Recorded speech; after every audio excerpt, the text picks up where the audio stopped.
Welcome back viewers, ladies, gentlemen, non-binaries and anyone with ears or other sound detection organs. Hope you enjoy. We are continuing with Chaos and Mayhem written by Lord Henry 7878. There is a link to the playlist in the doobly-doo.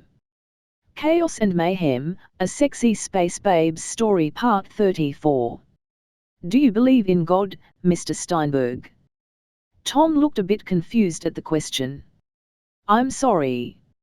Just wondering. Dr. Malfoy clicked her pen. I suppose I didn't always I didn't, not believe in God either. Guess I never thought about it till recently. Interesting. Dr. Malfoy wrote down a few notes. What changed? The Shilvati invasion. Somehow I've been fighting you all non-stop, and I'm still here. Guess my luck didn't run out till I came here. Interesting. Though Dr. Malfoy mentally advised her patient not to write off his luck just yet. Do you view your God as a source of luck? Maybe not, but somebody's looking out for me. In the conference room, Captain Vgyn paused the video. Dr. Malfoy, why do you indulge this primitive nonsense? Dr. Malfoy grinned. Rather uncommon for a Shilvati, she had a rebellious streak a mile long. Captain Vgyn may have been in charge around here, but damn it if Malfoy wasn't going to give her a hard time. Especially when it came to her patients. Especially then. We venerate the Empress in much the same way as these primitives. She said the word with distaste. It implied they were below her.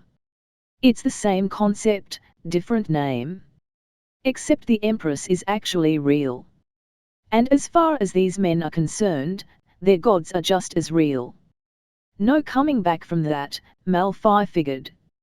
Except they are not. Vgyn rolled her eyes.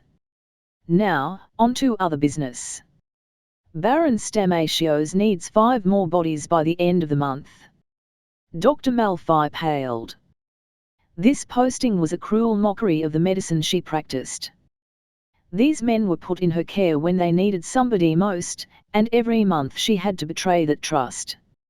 Every month, as the deadline approached, she desperately looked for a way to avoid sending them down to the labs in the other building. Far as she was concerned, Baron Stamatios could shove purity control up his arse.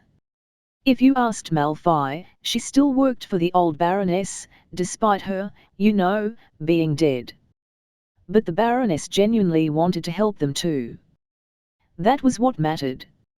She sighed. I'll see what I can do. Her mind raced as she tried to figure out a way to avoid doing what Vgyn had asked. I walked to Dr. Malfoy's office as per usual, flanked by 2 guards. Come in, she said. Hello, Thomas, she said as I pulled back the chair and sat down. What's up, Doc? I know this session wasn't in our schedule, but how are you feeling? Well, I don't think I needed the pills since last session. At first it had been a little confusing to me. Did the Shilvati think I was insane or something? Whatever, it was an improvement over them shooting at me all the time. Wait, why was the doctor turning off the audio recorder? Good. Now, I have a job for you. Especially you, with your violent background. I narrowed my eyes. What is it? Nothing crazy. Look, you know that this hospital is just a front for purity control. And Dr. Malfoy sighed. Captain Vgyn put me in charge of selecting the men she sends to the lab. And I'm not sending you to the lab, chill, I want you to attack me. Then on my desk is the omnipad with my recommendations for the men sent to the lab. Destroy it. Wait, you want me to? She nodded and turned the camera back on. I stood up and shoulder-checked the doctor before kicking over the desk. The omnipad and the contents of the desk clattered to the floor. I picked up a pack of cigarettes and lit one, puffing on it a few times before pressing it to the pad. It turned out even space-age plastic wasn't resistant to a flame, or a lit cigarette, at any rate. That shit burnt right through. For good measure I snapped it in two. Thank you, Dr. Malphite groaned. The guards burst in, dragging me back to my cell. When I got there, one of the nurses dosed me with some really good drugs. When I came down, I saw my dinner tray had been loaded up. There was the usual purple goo, but something new too. Someone had left me a slice of cake and a note saying thanks. The mortar fired with a metallic thump. Sashin and Shrek watched as the shell landed in the middle of the compound, kicking up a dust cloud with a small flash. A moment later a distant thump could be heard. "All right, be careful," Gore said over the radio. "There are civilians in there. Probably servants or something." "Got it." Sashin looked through her monocular. "I take it we don't fire on the pink ones." "How about the ones who aren't shooting us?" Gore replied. "Pink or purple? I can work with that." Darach radioed in. In Sashin's monocular, she could see a pile of grass stand up, revealing the lanky frame of her sister in arms. Darach quickly grabbed a nearby shill, spinning her into a tree. "I could use a little backup." Darach yelled. Indeed, Sashin could see several shill in the trees surrounding the property. One exploded as Gore fired his rifle. The male sniper was using a customized Lemazel S3 rifle. He'd set the thing up to use an entire charge pack per shot. It killed the rate of fire, but the rifle could blow a transport in half or, more importantly, paint the wall with boiled shilvati. On it. Sashin and Shrek started advancing down the hill and through the tree line towards their endangered colleague. Sashin fired her own rifle as a shill bore down on her. The gun was made to spread a little when she pulled the trigger. As a result, the huge purple alien went down with a few smoking holes. The three kitties slowly fought their way through the militia surrounding the house. Eventually, Sashin was close enough she could kick the door in. "Remember," Gore said from somewhere on the hill. "Watch out for non-combatants. We don't want a repeat of Tillis." "OOF, Tillis." A black spot on Sashin's otherwise spotless record.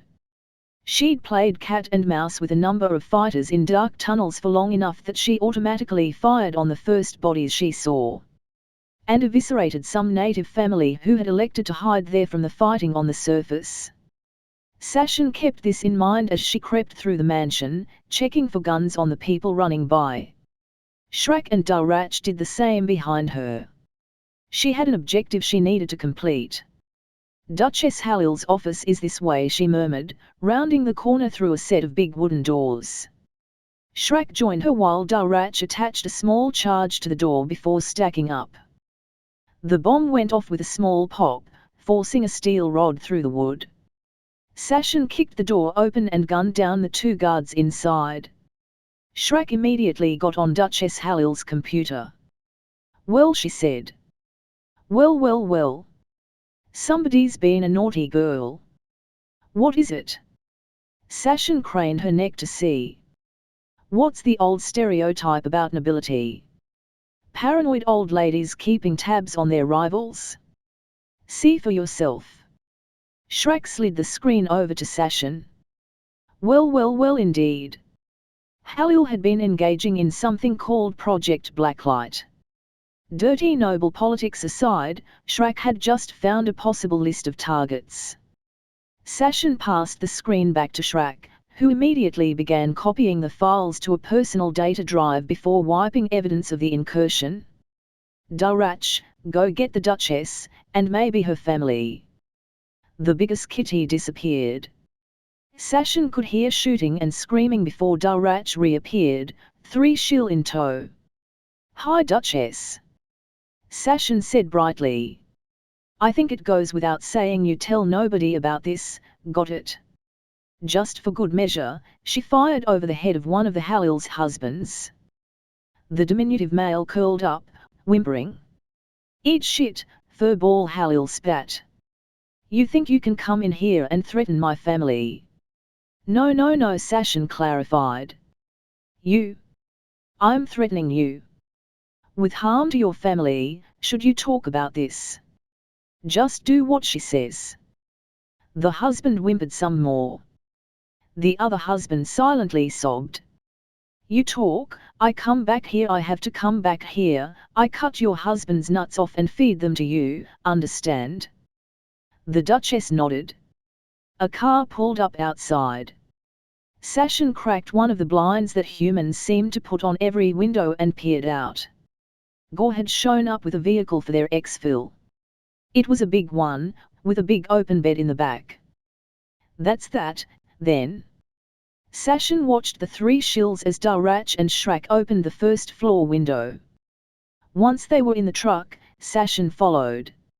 She stopped and turned back to the shill just before she stepped through the threshold. And remember, she walked back to the desk and grabbed a pair of scissors, making a quick 3 snips in front of the aliens.